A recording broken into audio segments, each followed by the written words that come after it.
دین سمجھو یار، اس کو پھیلانے کی کوشش کرو. دین حجروں میں پڑھنے کی باتیں کہ جامعہ سلفیہ بن جائے اور یہ فلاں بن جائے، بس مولوی تیار کر دو مسجد میں بیٹھ جائیں. یہ حکومت کرنے کے لیے آیا، صرف ممبروں پر نہ بیان ہو، عدالت میں ججوں کے سامنے قرآن و سنت پڑھا اور ایک فیصلہ بھی اس کے خلاف نہ ہو سکے. پارلیمنٹ کوئی قانون منظور نہ کرے، صدر مملکت کی مجال نہیں کہ وہ آرڈیننس جاری کرے.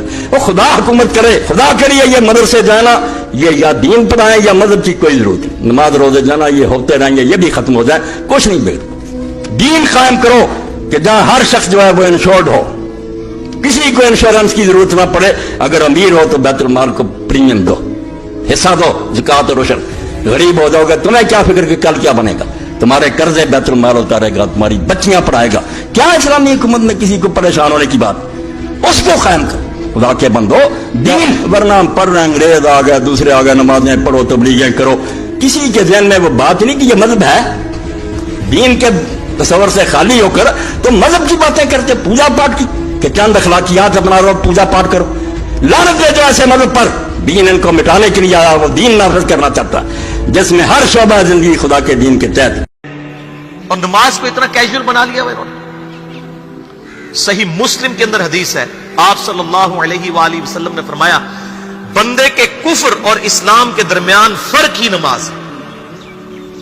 جو نماز پڑھتا ہے وہ مسلمان ہے، اور جو نماز نہیں پڑھتا وہ پاکستان کے شناختی کارڈ میں مسلمان ہے، اللہ کی ڈیفینیشن میں وہ عملاً کافر ہے. صحیح مسلم انٹرنیشنل نمبرنگ کے مطابق 246 نمبر حدیث ہے. آپ جا کے پی ڈی ایف کھول لیں، اسلام 360 میں جا کے 246 نمبر حدیث صحیح مسلم کتاب الایمان چیپٹر میں کھول کے دیکھ لیں کہ بندے کے کفر اور اسلام، شرک اور اسلام کے درمیان فرق ہی نماز ہے. آپ بے شک اپنے آپ کو مسلمان کلیم کرتے رہے، لیکن وہ شناختی کارڈ والا مسلمان ہے، نکاح طلاق والا مسلمان ہے. اس کا جنازہ بھی پڑھ دیا جائے گا، پیدا ہوگا، اذان بھی دے دی جائے گی. اللہ کے حضور وہ مسلمان نہیں ہے، وہ بس کلمے کا ہی ہم احترام کرتے ہیں، ادروائز تو عملاً کافر ہے وہ. اسی طریقے سے جامعہ ترمذی میں حدیث ہے، سنن نسائی کے اندر حدیث ہے، سنن ابن ماجہ کے اندر حدیث ہے کہ آپ صلی اللہ علیہ وآلہ وسلم نے فرمایا جس نے نماز چھوڑ دی گویا اس نے کفر کیا. من ترک الصلاۃ متعمدا فقد کفر. اس سے زیادہ اور کیا سخت بات کی جائے کہ کسی کو یقین آئے کہ جس نے جان بوجھ کے نماز چھوڑ دی اس نے کفر کیا. اب جان بوجھ کے یہ نہ سمجھیے گا کہ میں بال بچوں سے کمائی کرتا رہنا تھا، مجھے ٹائم نہیں ملتا. جان بوجھ کی ڈیفینیشن بھی نبی علیہ السلام نے بخاری اور مسلم میں موجود ہے کہ اگر کوئی شخص بے ہوش ہو جاتا ہے یا سویا رہ جاتا ہے، یہ دو آپشنز ہیں، یا تیسرا آپشن ہے وہ بھول جاتا ہے، تو جیسے یاد آئے اسی وقت وہ والی نماز پڑھ لے. لیکن جو شخص دنیا کو ٹاپ پرائورٹی مانتا ہے، اپنا آفس چھوڑنے کے لیے تیار نہیں، اپنا کلینک چھوڑنے کے لیے تیار نہیں ہے، اور اپنی دکان چھوڑنے کے لیے تیار نہیں ہے نماز کے لیے، تو ظاہر ہے کہ وہ تو اپنے آپ کو دھوکہ دے رہا ہے. اللہ تعالیٰ تو اپنے معاملات کے اندر بالکل اسٹریٹ فارورڈ ہے. بالکل یہ ذہن میں رکھ لیں. جامعہ ترمذی میں صحیح سند کے ساتھ موجود ہے، عبداللہ بن شفیق تابعی رحمہ اللہ تعالیٰ کہتے ہیں کہ صحابہ کرام علیہم رضوان صرف نماز کے چھوڑنے کو ہی اعمال میں سے کفر سمجھتے تھے. یعنی وہ کسی کو نماز پڑھتا ہوا دیکھتے تھے تو کہتے تھے یہ مسلمان ہے، اور کسی کو نماز پڑھتا ہوا نہیں دیکھتے تھے تو وہ کہتے تھے یہ کافر ہے. یہ جامعہ ترمذی ہے، یہ کوئی سٹوری بک نہیں میں سنا رہا آپ کو. مسند احمد میں صحیح سند کے ساتھ حدیث ہے، نبی صلی اللہ علیہ وآلہ وسلم نے معاذ ابن جبل سے فرمایا معاذ اللہ کے ساتھ کسی کو شریک نہ ٹھہرانا، خواہ تمہارے ٹکڑے ٹکڑے کر دیے جائیں، تمہیں سولی پہ چڑھا دیا جائے، تمہیں آگ میں جلا دیا جائے، اللہ کے ساتھ کسی کو شریک نہ ٹھہرانا. اور معاذ نماز بھی نہ چھوڑنا، کیونکہ جس نے نماز چھوڑ دی اللہ تعالیٰ کے ذمہ کرم سے وہ نکل گیا، اللہ کے حضور اس کے لیے کوئی حصہ نہیں ہے جس نے نماز چھوڑ دی. کتنا کرٹیکل ایشو ہے. اور اسی طریقے سے مسند احمد میں یہ ایک اور حدیث ہے کہ آپ صلی اللہ علیہ وآلہ وسلم نے فرمایا جس شخص نے اپنی زندگی میں نماز کی حفاظت کی، قیامت والے دن وہ نماز اس کے لیے نور ہوگی، نجات ہوگی اور اس کے حق میں دلیل ہوگی. اور جس نے نمازوں کی حفاظت نہیں کی اس کے لیے قیامت والے دن کوئی نجات، کوئی نور اور کوئی دلیل نہیں ہوگی، الٹا اس کا حشر قارون، فرعون اور ابی ابن خلف کے ساتھ ہوگا والعیاذ باللہ تعالی.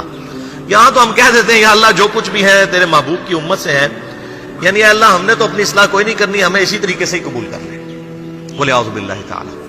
اور کچھ ویسے علماء کا بھی اس میں بڑا برا کردار ہے کہ انہوں نے نماز کو بھی اتنا مشکل فرض بنا کے پیش کیا ہے کہ ایک عام آدمی کے لیے اور جو دنیاوی معاملات کے اندر بھی انوالو ہے، اور کسی ایسی عورت کے لیے جس کے کئی بچے ہیں، مطلب اس روٹین کے اندر اس نماز کو مینج کرنا مشکل ہو جاتا ہے۔ ہمیں تو عشاء کی صرف 17 رکعتیں بتا دی گئی ہیں، حالانکہ 24 گھنٹے کے اندر ٹوٹل نماز کی رکعتیں 17 ہیں جن کی اکاؤنٹیبلٹی ہے۔ اور میں یہ بڑے وثوق کے ساتھ ایک ذمہ دار مبلغ کی حیثیت سے یہ بات کر رہا ہوں۔ آپ صحیح بخاری اور صحیح مسلم کھول کے دیکھ لیں، فرض نمازوں کی تعداد جو ہے وہ 5 آئی ہے، اور ان کی رکعتوں کی تعداد بھی بیان ہو گئی ہے۔ فجر کے 2 فرض، ظہر کے 4 فرض، عصر کے 4، مغرب کے 3 اور عشاء کے 4، اور سفر میں سارے 2 فرض ہیں، مغرب کے 3۔ یہ ٹوٹل 17 رکھتے ہیں جن کی اکاؤنٹیبلٹی ہے۔ باقی جنہ گڑ پاؤ گے انہ میٹھا، وہ ساری نفلی عبادت ہے۔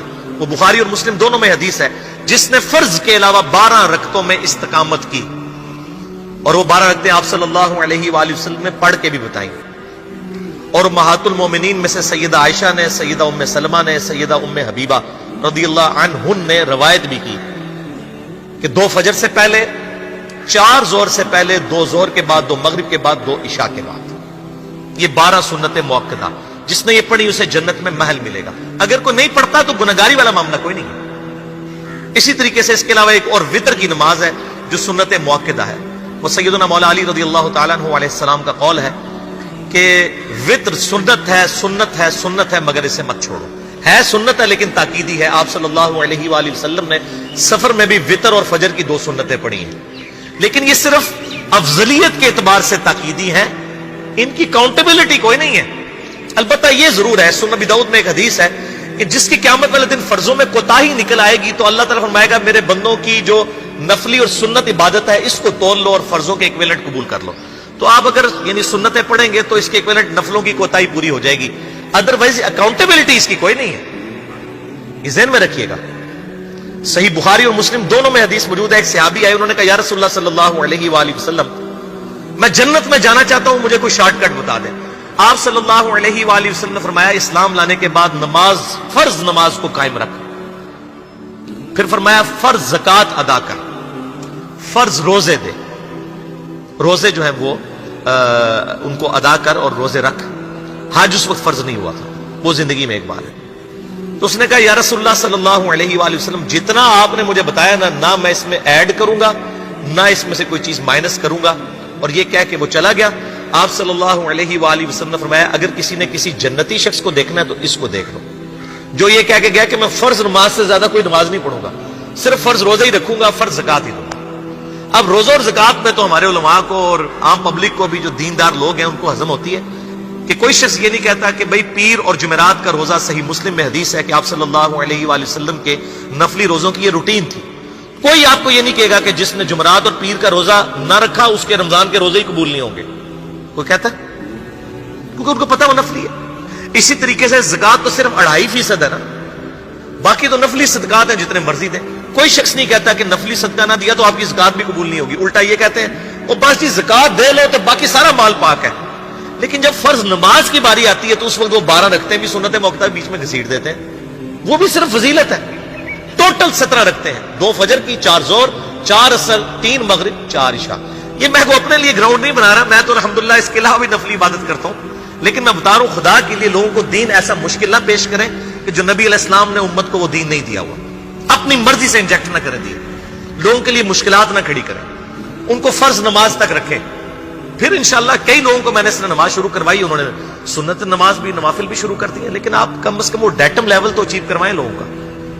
لیکن فرض نماز کی باری آتی ہے کہتے ہیں جی سنتے بھی حصہ ہے، کہاں سے میرے بھائیوں حصہ ہے؟ وہ 17 رکھتے ہیں، سنتیں پڑھیں گے ثواب ہے، نہیں پڑھتے گناہ کوئی نہیں ہے۔ تو کم از کم فرض تو ادا کریں، اس کے لیے آپ کو ٹوٹل 24 گھنٹے میں میرے خیال ہے 40 منٹ بھی نہیں چاہیے فرض پڑھنے کے، تو اس کے اوپر تو استقامت کم از کم ہم اختیار کریں۔ اور چھوٹی چھوٹی جو نٹی گٹیز ہیں ان کو تو ہم نے اتنا فالو کیا ہوا ہے، اور فرض نماز کے بارے میں ہم اتنے کیجول ہو جاتے ہیں۔ تو یہ فرض نماز کی امپورٹنس اس حوالے سے ضروری تھی، اس لیے میں نے ساتھ ہی بیان کر دی۔